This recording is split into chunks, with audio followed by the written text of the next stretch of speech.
Алматыда көліктегі қауіпсіздік пен цифрландыруға арналған 6-шы Еуразиялық форум өтті. Форум аясында Қазақстан, Ресей, Қытай, Өзбекстан, Қырғызстан, Тәжікстан және Грузиядан келген 270-тен астам қатысушы көліктік қауіпсіздік пен инновациялық технологияларды дамыту мәселелерін талқылады. Форум көлік саласындағы өзекті мәселелерді, соның ішінде жасанды интеллект, цифрлық мониторинг, қашықтықтан диагностика жасау және пилотсыз жүйелерді енгізу бағыттарын талқылайтын халықаралық алаңға айналды. Бүгінгі халықаралық форум бұл әр жыл сайын өтеді. Биылдыққа біз цифрландыру деген тақырыпты қостық форумға. Өйткені президент айтқандай, қазіргі таңда цифрландыру ол бастапқы мәселе болып келе жатыр. Бізде екінші бөлімде Қазақстан темір жолында қолданып жүрген жобаларды қараймыз. Сол жобаларды енді іске асыру үшін бізге басқа мемлекеттердің тәжірибесі қызық. Сонымен қатар бізде жыл сайын енді студенттерге арналған сессиялар болады. Олар ең бастысы темір жолшы деген мамандықты студенттерге қызықты етіп көрсету. қтж цифрлық трансформация аясында халықаралық компаниялармен серіктестікті кеңейтіп келеді. Huawei және Waptec компаниялармен бірлесіп, жылжымалы құрамды автоматтандырылған бақылаудың Kinetics жүйесі енгізілуде. Бүгін көліктегі қауіпсіздік және цифрландыру бойынша 6-шы Еуразиялық форум өтті.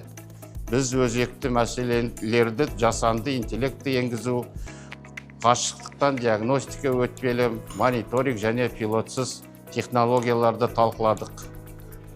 Қазақстан темір жолы әлемдік Huawei және Waptec компаниялармен бірлесе инновациялық орталықтар ашып, жылжымалы құрамды автоматтандыруға бақылау үшін Kinetics жүйесін енгізуде. Нәтижесі 9 айдың қауіпсіздік бұзу саны 5%-ға төмендеді, ал нысаны көрсеткіші 19%-ға төмендеумен қол жеткізілді. Марат Шекенов сонымен қатар Достық мойынтау учаскесіндегі екінші жолдардың мерзімнен бұрын аяқталғанын атап өтті. Жаңа желі жүк пойыздарының өткізу қабілетін 5 есе арттырып, Қытай мен Еуропа арасындағы негізгі дәлізді нығайтты.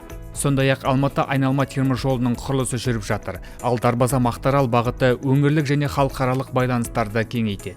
Бүгінгі біздің Қазақстан темір жолы ұйымдастырған халықаралық осы қауіпсіздік мәселелеріне қатысты бағытталған форум өте маңызы ерекше.